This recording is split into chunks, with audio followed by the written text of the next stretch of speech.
एक बड़े महत्वपूर्ण प्रश्न पर चर्चा अटकी थी।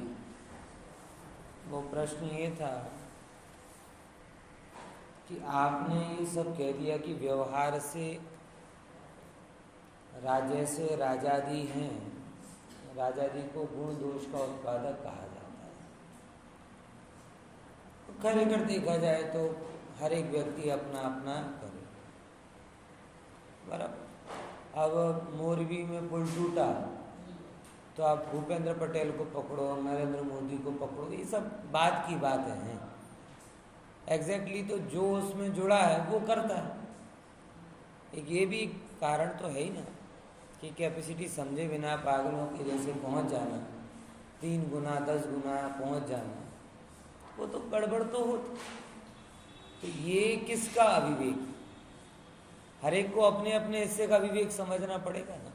भाई बनाने वालों का ये अविवेक कि उन्होंने क्वालिटी मटेरियल यूज़ नहीं किया, अप्रूव करने वालों का ये अविवेक कि उन्होंने बनने वाली चीज़ों को देखा नहीं, इंजीनियर ने बराबर तपास नहीं की। लोगों का विवेक लोगों के माथे, तो उन्हें भी तो समझ में आना चाहिए ना भैया कि 2 की सवारी एक्टिवा पे होती है तो खींच के 3 बिठा लोगे, 2 पे 10 थोड़ी बिठा पाओगे। मतलब सब अपने अपने गुण धर्मों के हिसाब से करता अकर्ता, लेकिन तो भी बाद में आरोप प्रत्यारोप किस पर चलता है? राजा। दोनों में रिवर फ्रंट घूमने जाओ तो नरेंद्र मोदी ने अच्छा बना दिया, और मोरबी का पुल टूट गया तो नरेंद्र मोदी ने बुरा कर दिया। अब दोनों में मोदी क्या करे? बराबर। तो वैसे ही जैसे प्रजा में गुण दोष उत्पादक बना व्यवहार से राजा के द्वारा किया गया है, ऐसा कहा जाता है। मगर वास्तव में जो गुण दोष बना है वो प्रत्येक अपने अपने अंदर उत्पन्न होता है। ये बात अपनी यहाँ पर है। इसी को थोड़ा बढ़ाया दूसरे रूप में कि हर एक पर्याय अपने अपने रूप में परिणमित होती है। बराबर। उसको जीव तो राजा की भांति है, वो पर्यायों में अवतरित नहीं होता, वो तो अपने में रहता है। अपने में रहने पर भी हर पर्याय अपने अपने रूप परिणमित हो रही, उसका निमित्त कारण कर्म आ जाता है, उसे वो काम वहां हो रहा, और यहाँ आरोप किस पर आ गया? आत्मा पर आ गया। बात समझ आई? जैसे राजा भिन्न है, प्रजा काम करती है, वैसे चेतन भिन्न है, पर्याय काम करती है। ये सर्वथा कथन नहीं है, एक निश्चय नहीं की अपेक्षा से कथन। बराबर। क्योंकि समय सार को करना क्या है? आपको समय सार को पर्याय वाला द्रव्य नहीं बताना। समय सार की दृष्टि पर्याय रहित द्रव्य पर है। किस पर है? पर्याय रहित द्रव्य पर। और पर्याय रहित द्रव्य को पाने के लिए जो जो भी पर्यायों की अवस्था है, उन पर्यायों की अवस्था से भिन्न बताया है। बराबर। तो राग कहाँ हो रहा? द्रव्य में की पर्याय में। द्वेष कहाँ हो रहा? द्रव्य में की पर्याय में। पर्याय। कोई भी चीज अच्छी बुरी हो रही, उसमें कौन है? पर्याय। अच्छा, उसका निमित्त कारण कौन? द्रव्य। बोले नहीं, हम तो उसको द्रव्य को निमित्त में भी नहीं लाना चाहते। हम तो कहते हैं कि निमित्त कारण भी द्रव्य नहीं, निमित्त कारण कर्म। आई कि नहीं ये बात समझ में? यानी क्या गजब व्यवस्था है, बड़ा अजब समझना। मतलब जो जो पर्याय रूप स्वर्णत्व और बीटी बूटी की अवस्था, स्वर्णत्व और बीटी बूटी की अवस्था, जो सोनापना है, स्वर्णत्व है, वो बीटी बूटी बंगड़ी इन सब से अलग है। स्वर्णत्व है वो कैसा अलग है? सब अवस्थाओं से अलग है। ऐसे चेतन आत्मा राग से, द्वेष से, मोह से, कर्म से, बंधन से, नो कर्म से, सबसे अलग है। वो अन्य रूप होती नहीं, ये नजर आना चाहिए। और ये सोने में हमने वास्तव में जो बुजुर्ग और अनुभवी होते हैं, आप देखना कभी शादी होती ना, शादी तो शादी में जो यंग एज वाले होते हैं वो क्या कहते हैं कि इतना सुंदर हार दिया, ऐसा हार दिया, वैसा हार है, ऐसी क्या कहते हैं अंगूठी है, ऐसे कंगन है, ये डिजाइन है, वो डिजाइन है। लेकिन जो 50-60 की उम्र वाले हो जाते वो क्या कहते हैं, કેટલા આપ્યું, કેટલું આપ્યું, 10 તોલા આપ્યું, 5 તોલા આપ્યું। એટલે એની નજર ક્યાં હોય, અમને એનાથી મતલબ નહીં, તમને જે બનાવીને પહેરવું હોય પહેરો, પૂંજી ક્યાં રહેવી જોઈએ। होता कि नहीं होता? जो अनुभवी हो जाते हैं जीवन के, उन्हें पता है ये तो आज फैशन में, कल बदल जाएगा। होता है कि नहीं होता है? पहले पीले पीले रंग के जो 9 लखा हार पहले राजा पहनते थे, राजा महाराजे, बराबर। आज अगर आप पहनोगे ना तो लोगों से क्या नमूना पहन के ऐसा पहना जाता है। पहले ये जो ब्रांड थी ना, 9 लखा हार, लड़ी वाला हार, ऐसा आज अगर किसी माता बहन को दे दो ना तो मुंह चढ़ा के बैठ जाए, ऐसा दिया जाता है क्या बाबा आदम के जमाने का? क्योंकि उसकी नजर किस पे आ रही, अवस्था। और अनुभवी किसको देख रहा, द्रव्य को देख रहा है। हमें फर्क नहीं, तुम्हें ये पसंद नहीं आ रहा तो दूसरी बनवा लो, दूसरा पसंद नहीं आ रहा तीसरा बनवा लो, मगर कमी किस में नहीं होनी चाहिए, सोने में कमी नहीं होनी चाहिए बस। और वो सही कि हम सही, जो आज प्रिय लग रहा है कल अप्रिय लग रहा है, जो आज चलन में है कल चलन से बाहर हो जाएगा। लेकिन सोना पहले भी काम में था, आज भी है। बुजुर्ग लोग कहते हैं, पहले से ही कहते हैं एक बात कि कितनी महंगाई बढ़ जाए लेकिन एक नियम है, 1 तोला सोना और एक परिवार का खर्चा 1 महीने का लगभग बराबर रहता है। हमारे यहाँ पे कहावत है, सब जगह कहते होंगे बात, और ये लगभग बात सही है कि जब 5000 सोना का भाव था तोले का, तब एक फैमिली का खर्चा भी 5000 में हो जाता था। 25,000 हुआ तो एक फैमिली का खर्चा भी कितने में हो जाता, 25 में हो जाता। अभी जो भी भाव चल रहा मुझे पता नहीं, हाँ, तो वो उसका खर्चा उतने में निकलता है, बराबर। तो वो कैलकुलेट कर रहा है कि इसकी समानता इससे। समझ में आया? बस यही है, द्रव्य दृष्टि वाला ऐसा होता है, वो पर्यायों को देखते ही नहीं। ठीक है, अच्छी आई तो भी कोई बहुत बड़ी बात तो है नहीं भैया, कल बदल जाएगी। बुरी आई तो भी कोई टेंशन नहीं है, कल बदल जाएगी। सही है कि गलत? आप सोचो, समझो, विचारो और पर्यायों में रुको नहीं। फिर से सोचो, समझो, विचारो, पर्यायों में अटको नहीं। शरीर की पर्याय आए हो रही है, स्वभाव है उसका, उससे भिन्नता करो। व्यापार की पर्याय आ रही है, लाभ हानि की, उससे भिन्नता करो। अरे यहाँ तक कि कोई इमोशनल ड्रामा आपके दिमाग में बहुत एकदम स्टक हो जाए ना, हम इन चीज़ों से एक बार भिन्नता कर लें।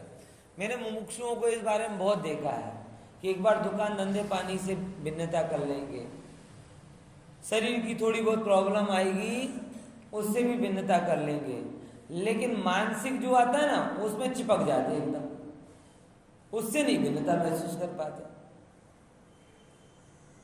अरे भैया, पुद्गल बदल रहा है तो चेतन नहीं बदलेगा क्या?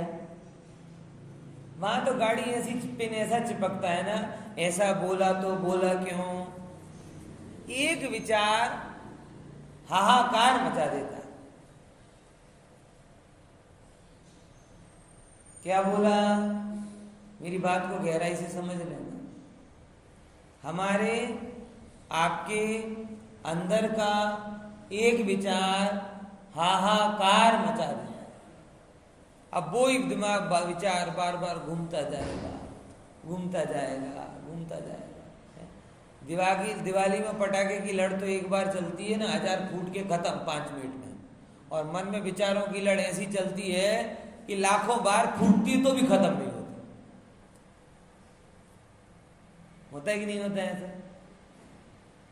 उठेंगे तो वही विचार से परेशान, चलेंगे तो उसी विचार से परेशान, किसी को देखेंगे तो उसी विचार से परेशान। पूरे टाइम हमारे अंदर में कौन सा विचार चलता रहता है? बस है? अरे विचार को चलने दो, तुम अपनी रास्ते चलो।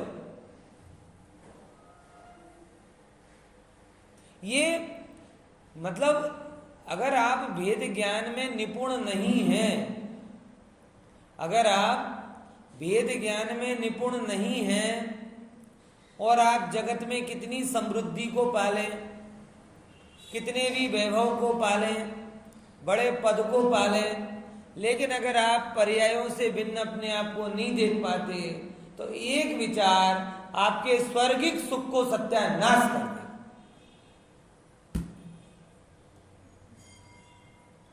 है कि नहीं बात समझ? एक विचार, देवों में भी तो यही हो रहा है।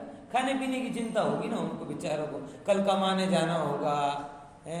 माता बहन घर पे आती है ना, जैसे कहीं पे तो साफ सफाई करना पड़ता है, ऐसे वो कहीं नंदनवन से घूम के आते होंगे तो साफ सफाई करनी पड़ती होगी, है? भाइयों को कंटाला आता होगा दुकान में जाना, कुछ नहीं है। देवतुल्य वैभव है, सर्व प्रकार की अनुकूलता है, लेकिन अंदर में धीरे से कोई विचार आ जाता है कि मेरे पास तो इतना, उसके पास उतना, अब खत्म।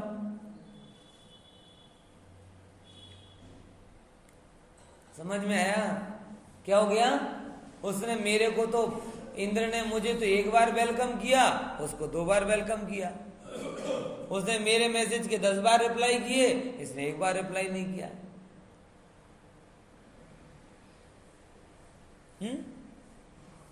इसीलिए कह रहा हूं कि एक विचार हाहाकार मचा देता है। हम सब जो परेशान हैं, बहुत स्पष्ट अनुभव कह रहा हूं अपना, कि हम सब जो भी जितने भी परेशान हैं, उन सब परेशानी का मूल इतना है, ना हमें शरीर उतना परेशान करता, क्योंकि बीमारी तो 5-10 साल में 1 2 बार आती है। आर्थिक चिंता भी इतनी नहीं है, क्योंकि वो जो दाल रोटी के लायक जितना है उतना तो हो ही जाता है। अब जो हम जितने भी दुखी हैं, वो केवल एक चीज में दुखी हैं। कौन से? कि मानसिक। और मानसिक क्यों हो रहा है? क्योंकि ये जो पर्यायों का प्रवाह क्रम हो रहा है, इससे भिन्न हम अपने आप को नहीं देख पा रहे।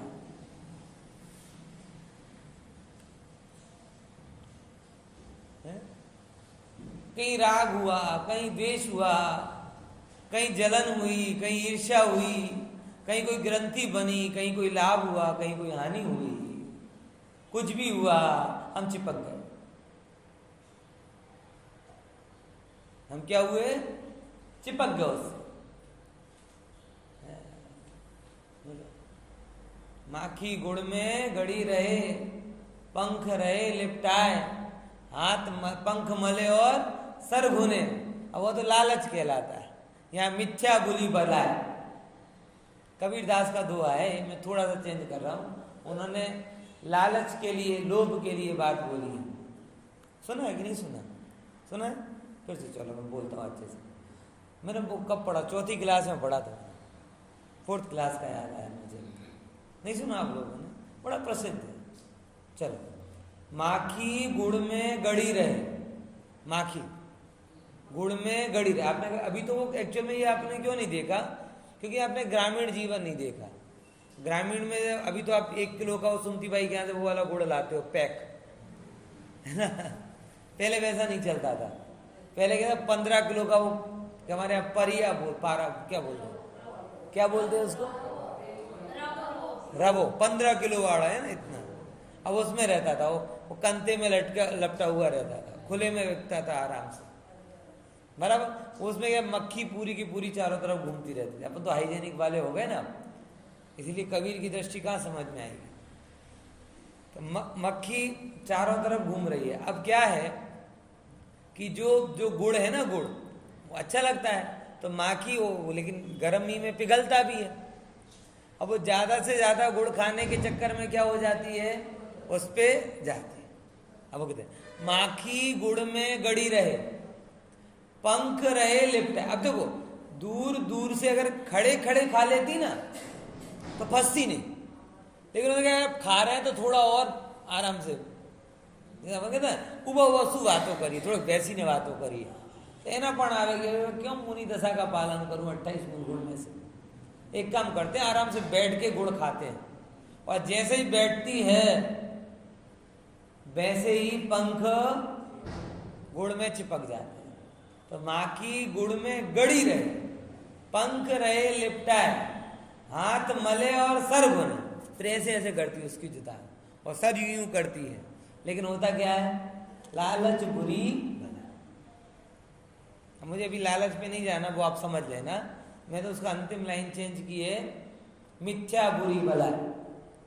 और माखी मतलब अपने पर्याय ज्ञाय भाव, और जो विकारों की जो है ना उसमें जो चिपक जाते हैं और उलझते हैं और उलझते हैं, और इतना उलझते हैं कि फिर हाथ पैर पंख पूरी ताकत पूरी ऊर्जा वो एक विचार को लगने में लग जाती है, और वही के वही जैसे माखी का पर्याय पूरी हो जाती है, ऐसे हमारी भी आखी पर्याय पूरी।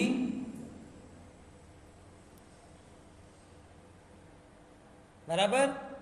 तो अगर आपको ये चीज को समझना है तो थोड़ी भ्रामरी वृत्ति रखना। कौन सी वृत्ति? भ्रामरी वृत्ति, मक्खी की वृत्ति नहीं। भौरा कभी नहीं फंसेगा, भौरा पराग ले जाएगा और कुछ भी ना उसका नुकसान होगा ना फूल का नुकसान होगा। तो पर्यायों के मामले में तो भ्रामरी वृत्ति रखो, ठीक है। जब तक पर्याय विकार रूप प्रकट हो रही हैं ठीक है, भौरा जाता है उसमें, जितना उसका लाभ है यार, जितनी इच्छा है उतना भर लेता है, बैठता नहीं है, चिपकता नहीं है उनमें, उलझता नहीं है उनमें। जो केस सामने आते जा रहे हैं समझता जा रहा है, सुलझता जा रहा है, समझता जा रहा है, सुलझता जा रहा है। उलझन बुरी है, सुलझन थोड़ी बुरी है? और सुलझने के लिए मैं सुलझा हुआ हूं ये स्वीकारना जरूरी है। क्या बोला? बच्चा हो ना 10वीं का एग्जाम, 10वीं के एग्जाम में कम नंबर आ गए, 12वीं के एग्जाम में तो कम नंबर आ गए, खूब रो रहा कि पापा कम नंबर आए, कम नंबर आए, कम नंबर आए। बताइए, तो हद तक नेगेटिव हो गया कि माँ बाप को चिंता हो गई कुछ उल्टा पुल्टा ना कर ले। तो माँ बाप क्या कहेंगे उसको? तो नालायक, बदतमीज, पढ़ता लिखता नहीं है। क्या बोलेंगे समझदार माँ बाप?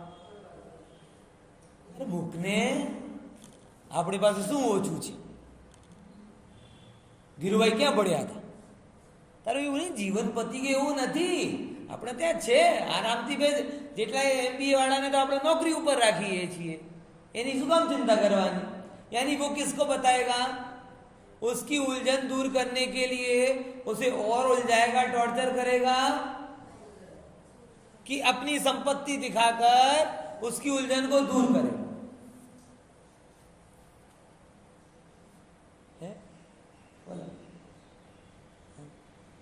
बेटी को अगर नहीं बनी, पति का घर छोड़ के आ गई, ससुराल छोड़ के आ गई, अब रो रही है, तो माँ बाप क्या करें? तो जाना पड़ेगा। नहीं, अरे बेटा क्या बात है, ऐसी क्या चिंता है, अपने पास देखो इतना बढ़िया है, ये मकान है, ये इसका रेंट आ जाएगा, इसका वो आ जाएगा। क्या करेगा वो? संपत्ति दिखाएगा, संपत्ति दिखा के उसे वो और टेंशन दे उसको। और जिनके पास नहीं भी होता वो क्या बोलेंगे?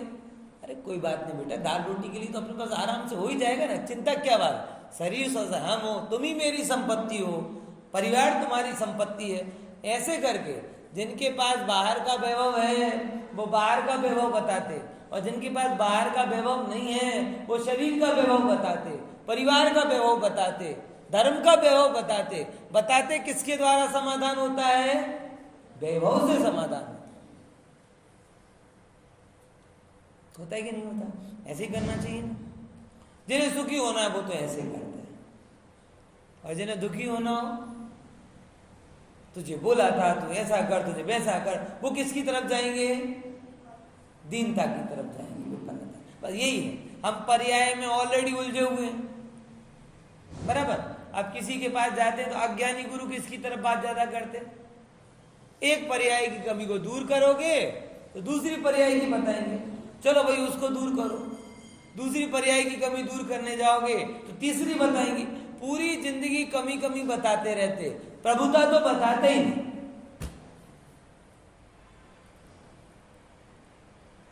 बोलो, ऐसा हो रहा है कि नहीं हो रहा जगत में? है? समझे कि नहीं समझे?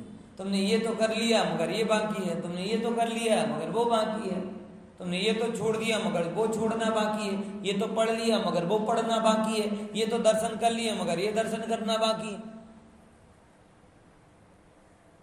अरे भाई, वही कमी में तुम संसार में जी रहे हो, और धर्म में भी कमी कमी कमी कमी बात करोगे तो पूर्णता कब देखोगे? समय सार की दृष्टि बहुत अलग है भाई साहब। निज वैभव, आचार्य क्या कहते हैं? निज वैभव से बता रहा हूं, वैभव शब्द बोला क्योंकि उन्हें पता है जिसके अंदर में दैन्य भाव है उसके अंदर प्रभुता नहीं। प्रभुता तो है ही, लेकिन दीनता के कारण प्रभुता दिखती नहीं। ये होता है, आप विचार करके देखो। एक माता बहन हो, बराबर, सब प्रकार का स्वर्ग के मतलब कहना है राजाओं के जैसा परिवार हो, कामदेव के जैसा पति हो, हजारों नौकर चाकर हो, सैकड़ों गाड़ियां हो, बराबर, लेकिन पुत्र ना हो। क्या ना हो? पुत्र ना हो।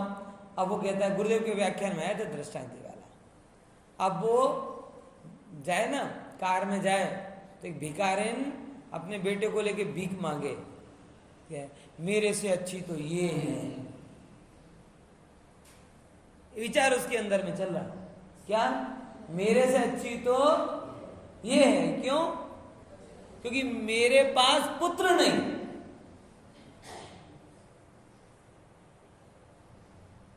इसके पास भले ही कुछ ना हो, पुत्र है। अब बताओ कौन अच्छा है? भिखारी से को अगर ये बात पता चल जाए, बोले चलो चेंज, पुत्र तुम रखो, बाकी सब हमें दे दो। मुद्दा भिखारिन भी उसी साइकोलॉजी से, उसे पुत्र की महिमा नहीं है, इसे संपत्ति की महिमा नहीं है। कारण दोनों अपने आप को दीन मान लो। खरेखर देखा जाए तो संपत्ति वाला भी प्रभु है और भीख मांगने वाला भी प्रभु। और पर्याय में देखोगे तो वो भी दीन है और ये भी।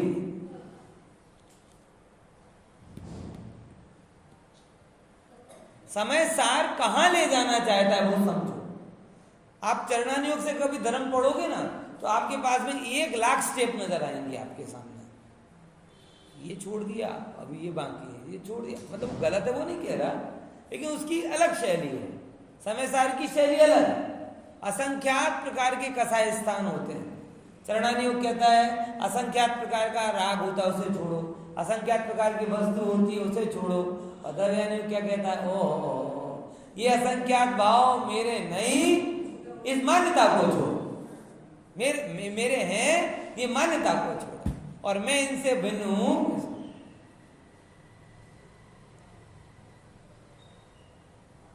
पॉइंट समझ में आया कि नहीं? चरणानुयोग में आप बहुत आगे बढ़ जाओगे तो भी प्रभुता नहीं वेदन कर पाओगे, क्योंकि जो आज के पंचम काल के मुनि वो ही विचार कर रहे, मुनि इतना तो कर रहे लेकिन जिनकल्पी जैसा तो कुछ नहीं हो रहा, उनके जैसा तो बाकी है। और जिनकल्पी पता है कैसे होता है? चौमासा हो गए, एक बारिश की बूंद पड़े, मानसून था है, बस जिस पेड़ के नीचे हैं उसी पेड़ के नीचे बैठ जाएंगे 4 महीने तक, आता पर 4 महीने ऐसे, ओहो तद्वा मोक्षगामी। अब आप कह अरे इतना तो किया लेकिन इतना बाकी,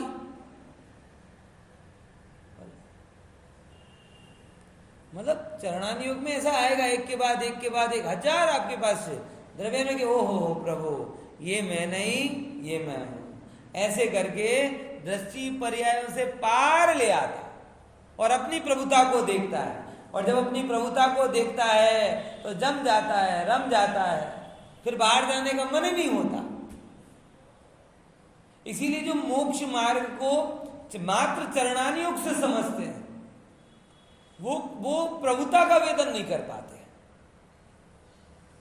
और जो द्रव्यान योग से मोक्ष मार्ग को समझते हैं वो अंदर में प्रभुता देखते हैं, बाहर का साधन देखते हैं। बोले ये साधन तो अंदर की प्रभुता के वेदन करने के लिए अपने आप में कुछ थोड़ी है? लोहे की चम्मच से दवा पिलाओ, तांबे की चम्मच से दवा पिलाओ, कांसे की सुनाओ, चांदी से पिलाओ, सोने की चम्मच से दवा पिलाओ, हीरे की चम्मच से दवा पिलाओ, कीमत किसकी है, चम्मच की कि दवा की? दिखेगी क्या दवा की चम्मच? जगत को दिखेगी चम्मच। अब यही है कि बाहर में उत्कृष्ट व्रत पालन करने वाला अनुभव कर रहा है, दवा उतनी है, चम्मच हीरे की है। कम करने वाला सोने की कर रहा है, दवा उतनी है, चम्मच किसकी है, सोने की है। चम्मच बदल रही है लेकिन मुद्दा यह है दवा कितनी गई अंदर में। मुझे चम्मच से परेशानी नहीं है, अच्छी बात है, बढ़िया से बढ़िया चम्मच होनी चाहिए, लेकिन उससे बढ़िया बात क्या है, उससे अच्छी दवा होनी चाहिए। आपको पता है चमचों को चमचा क्यों बोला जाता है? चमचों को चमचा क्यों बोला जाता है? नहीं पता है? चमचा इसलिए बोला जाता है कि खाली बर्तन में वो चम्मच हिलाए तो हाथ में क्या आएगा, कुछ लाभ नहीं आएगा। तो वो ऐसे जो खाली बर्तन में चम्मच हिलाते हैं उन्हें कहा जाता है चमचा। बराबर?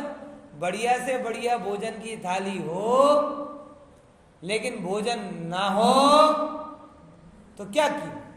हम आपके घर जाएं, आप सोने की थाली परसो बढ़िया, लेकिन भोजन बासा हो, अब कीमत क्या रही बोलो? और दोना पत्तल में भी खिलाओ लेकिन स्वादिष्ट भोजन हो तो कीमती। पॉइंट समझ में आया कि नहीं आया? क्योंकि हम आपके घर पर गए, थाली चोर तो हम है नहीं कि आपने परोसा तो हम जेब में रख के ले आएंगे, जाएगा तो अंदर में क्या भोजन ही, चम्मच और थाली तो जाएगी नहीं, इतना तो पक्की बात है।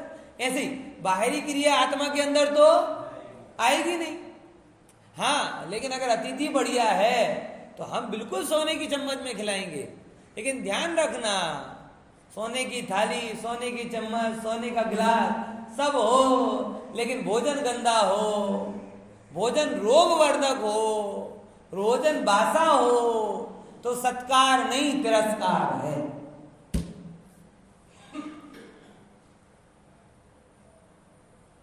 समझ में आया? सत्कार नहीं तिरस्कार। वो रामायण में सबरी ने कोई अच्छे पेड़ को नहीं खिलाए थे, वो महाभारत में कहते ना अर्जुन श्री कृष्ण जी दुर्योधन का भोजन छोड़ के विदुर के घर गए थे, दुर्योधन का मेवा छोड़ी साक विदुरनी खाई, सबसे ऊंची प्रेम सगाई। नहीं सुना होगा, उसका कोई वो नहीं बनता ना, वीडियो नहीं बनता ना, इसलिए नहीं सुना होगा। है शॉर्ट भी नहीं बनता। ऐसा कहा है कि दुर्योधन ने उनके लिए मेवे मिष्ठान बनाए और विदुर ने कड़वे पर वो किए, तो भले ही वो लोग सामान्य पात्र थे, दुर्योधन के वो थे, लेकिन नहीं किया। आप समझ में आई ना? तो जैसे सोना चांदी चम्मच कोई भी हो, बर्तन बर्तन ही रहने वाले हैं, पेट के अंदर क्या जाएगी? भोजन ही जाएगी। बर्तन बढ़िया हो, भोजन बासा हो, वो सत्कार नहीं। ऐसे ही बाहरी क्रिया बढ़िया हो लेकिन अंदर में आत्म स्वभाव की महिमा ना हो, वो बाहरी क्रिया सत्कार नहीं है आत्म प्रभु का, तिरस्कार।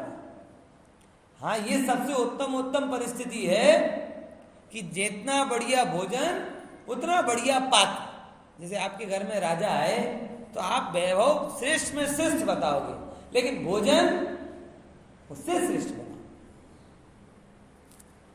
क्योंकि पेट में तो वही जाना है ना, पेट में तो वही जाना है, चम्मच थाली तो यहीं पड़े रह जाना है।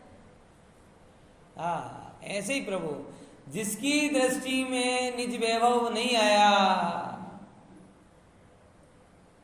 हो बाहरी क्रिया का कितना भी बढ़िया उसने तामझाम किया हो, निज वैभव नहीं आया, वो व्यर्थ तामझाम। दौलतराम जी कहते हैं ऐसे लोगों के लिए, लाख बात की बात यही निश्चय और लाओ, तोड़ी सकल जग दंद बंद निज आत्म। और वो चौथी डाल है सम्यक ज्ञानी की बात है, सम्यक ज्ञानी की बात है, मतलब दुनियादारी के दंड फंद नहीं है, उसे ये सब दंड फंद लग रहा है। दौलतराम जी मानो ये कह रहे हो कि भैया तू काय को प्रवचन में लगा है, आत्मा का ध्यान करना। भैया तू काय को यात्रा में लगा हुआ है, आत्मा का ध्यान करना। मतलब मानो वो ये कहना चाहते, यहां पाप की बात को तो बहुत अलग ही बोला, पाप की बात तो छूटी छूटी, कह रहे कि जगत में पुण्य के नाम पर भी क्यों दंड बंद में लगे हो, निज आत्म ध्याओ। ये लाख बात की बात है, खाली चम्मच मत लाओ।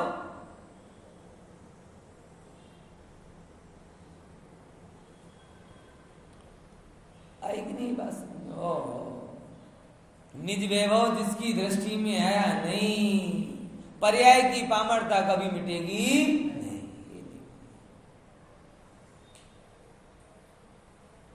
इसीलिए आप सब लोग भी इस बात, और जो भी आपकी उलझन है ना, यहाँ की जो भी उलझन है वो किससे आएगी? मैंने आपको सिद्धांत वाक्य बताया था, वैभव को दिखाकर हम समाधान करते हैं। मैंने शुरू में ही सब सिद्ध किया था ना आपको।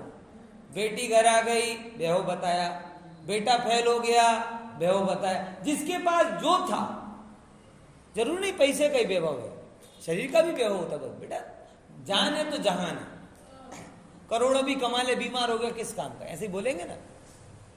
वैभव बताया, ऐसे ही ज्ञानी भी कह रहे अपना वैभव देखो ना। ये अंतर आता है। द्रव्यान योग के साथ चरणान योग अल्प भी करो 1000 गुना फल देता है, और द्रव्यान योग के श्रद्धान के बिना चरणान योग महान पालन करो तो 0 हो जाता है। ये भी शास्त्र का कथन है, मैं भूल गया हूं, कहीं कथन आता है, उदाहरण है पूरा का पूरा जो मैंने बोला ना। ये लाइन क्या है? द्रव्यान योग के साथ अच्छा आत्मस्वरूप का श्रद्धान करो, आत्मस्वरूप का श्रद्धान करो, उसके साथ में जो अल्प स्वरूप की आचरण करोगे वो 1000 गुना फल देगा। और आत्मस्वरूप का श्रद्धान नहीं और बहुत कर लिया तो किसके लिए किया?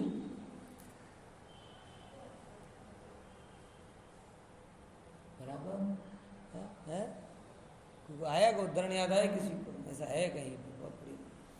अच्छा एक और बात बताओ, चलो ये तो दिगंबर में तो आएगा, श्वेतांबर में भी ऐसा कथन आता है, बहुत बढ़िया। श्वेतांबर तो अपन कहते क्रियाकांडी, लेकिन वहां पर भी अध्यात्म सार के ज्ञान साधों में से कोई ग्रंथ में क्या कहते हैं, यशो विजय जी कहते हैं कि देखो कि क्रिया शून्य ज्ञान और ज्ञान शून्य क्रिया। क्या बोला? क्रिया शून्य ज्ञान और ज्ञान शून्य क्रिया, दोनों ही निष्फल है। लेकिन फिर भी जो ज्ञान शून्य क्रिया है वो जुगनू के जैसी, और ज्ञान सहित क्रिया है वो सूर्य के जैसी। क्या बोला? किसकी भांति? देखो समझ लेना, क्रिया शून्य ज्ञान और ज्ञान शून्य क्रिया, ये तो दोनों खराब है ही।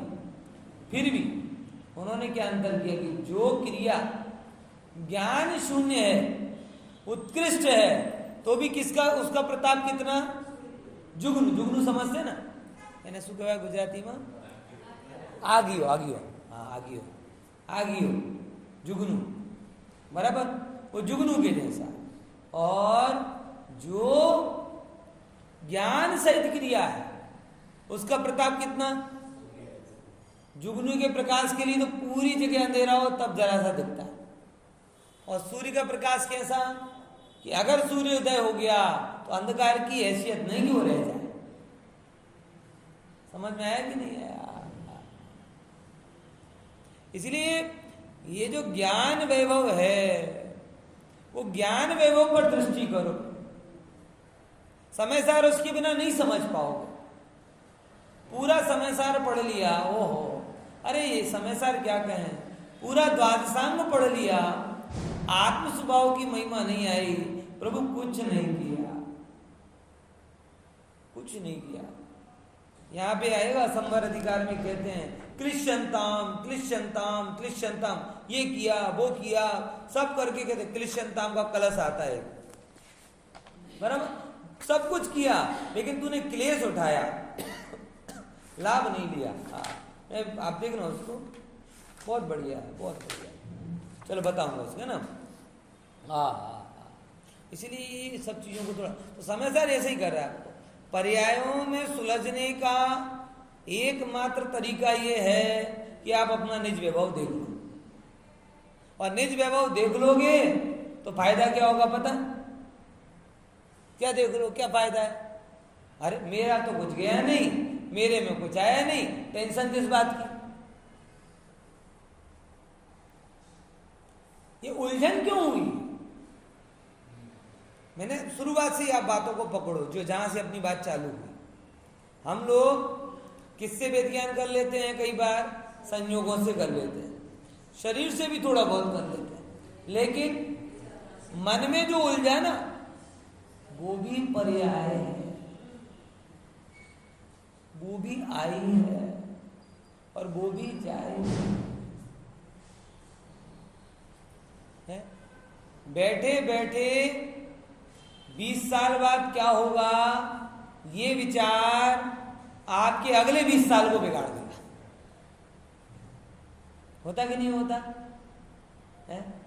किसी एक को देखा बीमारी हो गई, किसी एक को देखा प्रॉब्लम हो गई, अब दिमाग में चला આપણે થયો તો શું થશે, આપણે થયો તો શું થશે, આપણે થયો તો શું, अब अगले 20 साल उसके लिए बिगड़ गए।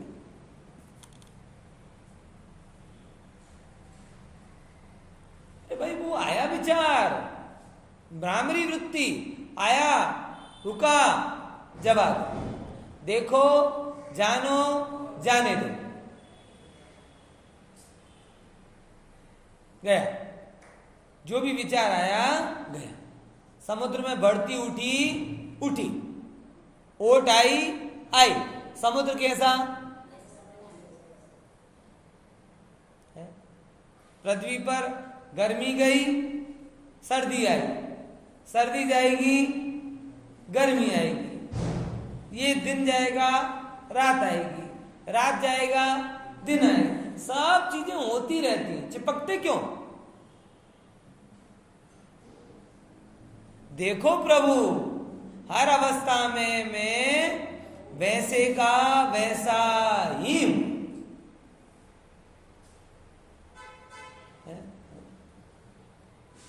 जैसे 8-9 दिन घूम के आए, यात्रा करके आए, बराबर, अब मैं कैसा रहा, जैसा था वैसा का। 8 दिन 1200-1500 किलोमीटर घूम लिए, कोई ज्यादा घूम के आ गया, कोई 2000-5000 किलोमीटर घूम गया, कैसे के कैसे रहे तुम बताओ? है बुर्ज खलीफा पे चढ़ के कुछ बढ़ गए क्या? है हम सिद्ध क्षेत्र में गए तो कुछ बढ़ गए क्या? कुछ नहीं बढ़े, जैसे गए थे वैसे वैसे आ गए। ना भौतिक सुख बढ़ा पाता है, ना ये सब कोई, ये सब पर्याय का प्रवाह।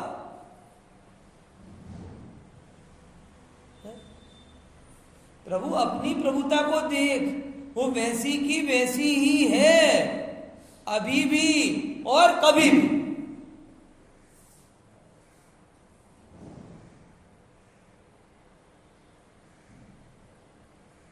इसको देखे बिना, इसकी श्रद्धा के बिना आप पर्यायों में सुलझ नहीं सकते।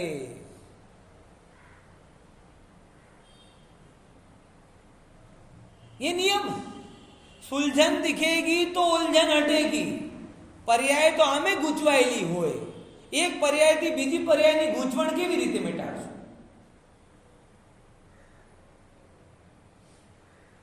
खबर पड़ी कि नहीं पड़ी?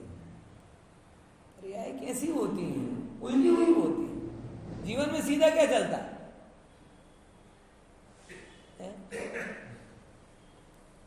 मेरा एक मित्र है, कलाकार मित्र, आर्टिस्ट है बहुत अच्छा। उसने एक बहुत अच्छी, मैंने कहा ये मैं जो सरल सा प्रश्न किया, कोई देखो पहले जो मैं पेंटिंग बनाता था या जो अभी भी सिंपल समझ में आती हैं पेंटिंग्स, बड़ी सीधी सीधी होती है, सीधी सीधी होती है। अपन एक पेंटिंग बनाते ना, वो ऐसी 2 लाइन वाली, एक मासूम पेंटिंग जो सबने बनाई होगी, 2 पेड़, 2 पहाड़, बीच में सूरज, एक नदी, 2 खजूर के पेड़, एक नाव, एक झोपड़ी, बराबर ना प्रकृति चित्रण पूरा। मेरे हिसाब से शायद ही कोई अभागा होगा जिसने जिंदगी में ये पेंटिंग नहीं बनाई। बराबर। तो मैंने उससे एक सहज सा प्रश्न किया कि ये पेंटिंग देख लो या पुरानी पेंटिंग देख लो, उसमें अब सीधा सीधा दिखता है। तुम ये मॉडर्न, वो अच्छा मॉडर्न आर्ट का विद्वान, तुम ये मॉडर्न आर्ट बनाते हो, उसमें कुछ सीधा सीधा समझ में ही नहीं आता, ऐसा क्यों बनाते हो? तो उसने बहुत अच्छा उत्तर दिया, बहुत बढ़िया उत्तर दिया। बोले कि पहले की जो चित्रकारी थी वो बाहरी अवस्था को बताती है, और मॉडर्न आर्ट जो बता रहा है वो भीतर के द्वंद्व को बता रहा है। आप अपने भीतर देखो, आपको लगे कुछ सीधा चला ही नहीं रहा। अब अगर आपका जीवन सीधा होता तो चित्रकारी में भी सीधा आ जाता, लेकिन जीवन खींच रहा है सब तरफ से, पैसा भी खींच रहा है, भोग भी खींच रहे हैं, परिवार भी खींच रहा है, मनोभाव भी खींच रहे हैं, विकार भी खींच रहे हैं, संसार भी खींच रहा है, भगवान भी खींच रहे हैं, सब खींच रहा है। आपके हमारे सबके अंदर में कुछ सीधा सीधा नहीं चल रहा। अगर सीधे वस्तु को सीधा बताए तो सच्ची चित्रकारी, लेकिन आड़ी टेढ़ी को तो आड़ी टेढ़ा बताना पड़ेगा ना। चित्रकारी है क्या, कला है क्या? जो आपके अंदर है उसको अभिव्यक्त कर दे। तो आपके अंदर सीधा सीधा चलता, सिद्ध भगवान को कभी भी कोई भी मॉडर्न आर्ट वाला बनाएगा, कैसा बनाएगा? अनंत भगवान को कोई भी मॉडर्न आर्ट वाला बनाएगा, कैसा बनाएगा? सीधा बनाएगा। क्यों? क्योंकि उनके अंदर में सीधापन आ गया है, और हमारे अंदर में कौन सा पन है? वक्रता। अब उसको बताने के लिए क्या करना पड़ेगा? वो चित्रकार भी आड़ी टेढ़ी रेखाएं कीजिए, तो सीधे परिणाम को सीधी रेखाओं से बताया जाता है, और आड़े परिणाम को। तो मॉडर्न आर्ट गलत नहीं है। मॉडर्न आर्ट क्या है? आइडियल नहीं है, मॉडर्न आर्ट रियल है।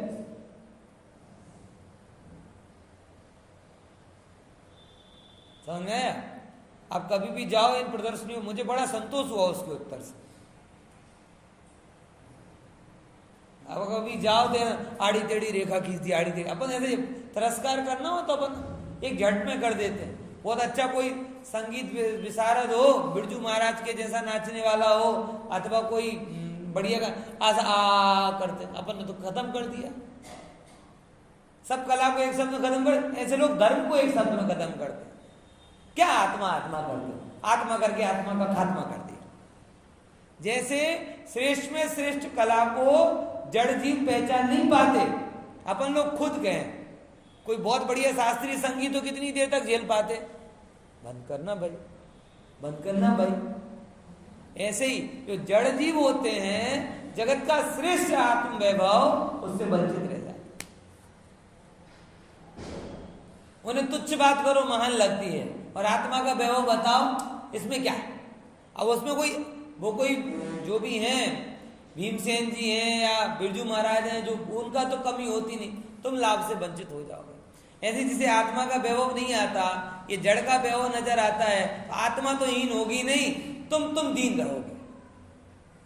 इसलिए पूरे व्याख्यान का सार अब एक लाइन में कहता हूं कि आत्म वैभव बताने के लिए समय सार है। किसके लिए समय सार है? आत्म वैभव। अमृतचंद्र आचार्य कुंकुंद आचार्य देव का पक्का श्रद्धान है कि जैसे हमारा श्रद्धान है ना कि पानी पिए बिना प्यास नहीं मिटती, भोजन करे बिना भूख नहीं मिटती, वैसे ही उनका श्रद्धान है कि आत्मा का वैभव समझे बिना पर्याय की पामरता नहीं मिटती। और पर्याय की पामरता मिटानी हो तो अपने आप को कोहिनूर समझना चालू